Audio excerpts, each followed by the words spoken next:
Hi guys, welcome to ബുദ്ധ സഞ്ചാരി. ഞാനിപ്പോൾ ഏകദേശം ഇന്തോനേഷ്യ വന്നിട്ട് ഇപ്പോൾ ഏകദേശം ഒരു 3-4 ദിവസമായി. ഓൾറെഡി ഔട്ട്സ്കേർട്ട് കാര്യങ്ങളെല്ലാം കവർ ചെയ്തു. ഇനി ഉബൂദും കൂടിയേ കവർ ചെയ്യാനുള്ളൂ. അപ്പോൾ എൻ്റെ പ്ലാൻ എങ്ങനെയാണെന്ന് വെച്ച് കഴിഞ്ഞാൽ ആദ്യം തന്നെ ഉള്ളിലുള്ള സ്ഥലങ്ങളൊക്കെ പോയി കൾച്ചർ കാര്യങ്ങളൊക്കെ എല്ലാം എക്സ്പീരിയൻസ് ചെയ്തതിന് ശേഷം ന്യൂസാ പെനിഡ എന്ന് പറഞ്ഞൊരു ഐലൻഡ് ഉണ്ട്, അങ്ങോട്ടേക്ക് പോകാമെന്ന് വിചാരിച്ചുകൊണ്ടിരിക്കുക.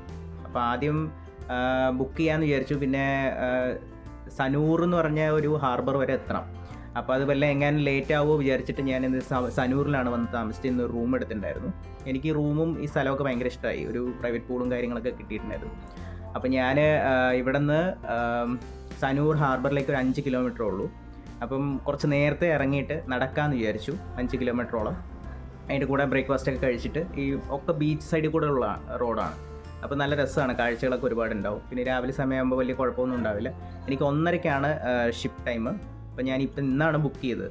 പൊതുവേ ഈ ടൂറുകളിലൊക്കെ പോകുമ്പോൾ നമ്മൾ മുൻകൂട്ടി ബുക്ക് ചെയ്താൽ ചിലപ്പോൾ ക്യാൻസൽ ആവാനുള്ള സാധ്യത, അല്ലെങ്കിൽ നമുക്ക് എത്താൻ വൈകുക, അങ്ങനത്തെ ഇഷ്യൂസൊക്കെ ഉണ്ട്. അപ്പോൾ ഇങ്ങനത്തെ ട്രാവലിൻ്റെയൊക്കെ മാക്സിമം ഇവിടെ വന്നിട്ട് ചെയ്യുന്നതായിരിക്കും നല്ലത്. ഞാനിനി ചെയ്യാൻ പോകുന്നത് എന്താണെന്ന് വെച്ച് കഴിഞ്ഞാൽ നുസാ പെനിഡ എന്ന് പറഞ്ഞൊരു ഐലൻഡ്. അവിടെ ഒരുപാട് കാഴ്ചകളുണ്ട്, ബ്രോക്കൺ ബീച്ച്, അങ്ങനെ കുറേ കാഴ്ചകളുണ്ട്. അപ്പോൾ അത് ചിലപ്പോൾ ഒരു റെൻ്റൽ ബൈക്ക് എടുത്തിട്ട് പോകാൻ പ്ലാൻ ഉണ്ട്. ഇനിയിപ്പോൾ അല്ല, ചിലപ്പോൾ റെൻ്റൽ ബൈക്ക് ചിലപ്പോൾ 2 ദിവസത്തേക്ക് ആണ് മിനിമം തോന്നുന്നു. അപ്പോൾ അങ്ങനെയാണെന്നുണ്ടെങ്കിൽ ചിലപ്പോൾ ഒരു ടൂർ പാക്കേജ് എടുത്തിട്ട് പോകാനുള്ള ചാൻസ് ഉണ്ട്. അല്ലെങ്കിൽ അവിടെ പോയിട്ട് തീരുമാനിക്കാമെന്നുള്ളൊരു പ്ലാനിലാണ്.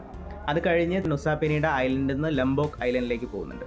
ലംബോക്കിൽ എന്തിനാണ് പോകുന്നത് വെച്ച് കഴിഞ്ഞാൽ നമുക്കിപ്പോൾ 19-ാം തീയതി day of silence Nefi day ആണ്. പക്ഷേ ഈ ബാലിയുടെ പ്രത്യേകത എന്ന് വെച്ച് കഴിഞ്ഞാൽ ബാലിയിൽ വെളിയിൽ നമുക്ക് ഇറങ്ങാൻ പറ്റില്ല. അതുകൊണ്ട് നമ്മൾ ചിലപ്പോൾ റൂമിനകത്ത് തന്നെ ഇരിക്കണം. അപ്പോൾ ആ ഒരു ദിവസം ചിലപ്പോൾ സ്പോയിലാവും. എനിക്ക് ഈ കൾച്ചർ കാര്യങ്ങളൊക്കെ വീഡിയോ എടുക്കാനും കാര്യങ്ങൾക്ക് വേണ്ടിയിട്ടാണ് ഞാൻ വന്നത്. അപ്പോൾ അതുകൊണ്ട് ലംബോക്കിൽ എന്താണെന്ന് വെച്ച് കഴിഞ്ഞാൽ മുസ്ലിം സ്ഥലമാണ്. ഇന്തോനേഷ്യയിൽ തന്നെ മുസ്ലിങ്ങൾ കൂടുതലുള്ള സ്ഥലമാണ്.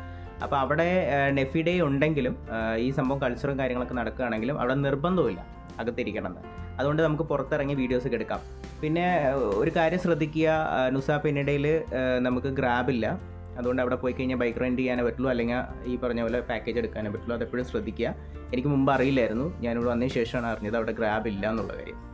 കുറേ ഡോർമെട്രീസ് ഒക്കെ എടുക്കാം, ഭയങ്കര ചീപ്പസ്റ്റാന്ന് വിചാരിച്ചിട്ട് വന്നത്.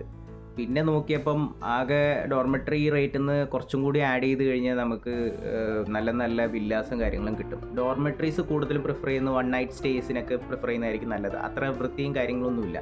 പക്ഷേ ഇങ്ങനെ എടുക്കുന്ന വില്ലാസ് വേറെ ലെവലാണ്. നമുക്കത് എടുത്ത് എക്സ്പീരിയൻസ് ചെയ്തേ പറ്റും. ഞാനിപ്പോൾ വന്നതിന് ശേഷം ഒരു പ്രാവശ്യം ഡോർമെട്രിയിൽ ഇരുന്നുള്ളൂ. ബാക്കി എല്ലാ ദിവസവും ഇങ്ങനെ റൂം എടുക്കാൻ തുടങ്ങി. അപ്പോൾ ഞാൻ വിചാരിച്ചു ഡോർമെട്രി അങ്ങ് ഒഴിവാക്കാൻ. ഓക്കെ, അപ്പോൾ ബാക്കി കാഴ്ചകളൊക്കെ കാണാം. എല്ലാവരും സപ്പോർട്ട് ചെയ്യൂ. കുറേ വീഡിയോസ് ഉണ്ട്, എല്ലാം അപ്ലോഡ് ചെയ്യാൻ സമയം കിട്ടാത്തതുകൊണ്ടാണ്, എഡിറ്റ് ചെയ്യാൻ സമയം കിട്ടാത്തതുകൊണ്ടാണ്. ഇതിൻ്റെ കൂടെ തന്നെ ചെയ്യുന്നതായിരിക്കും കേട്ടോ.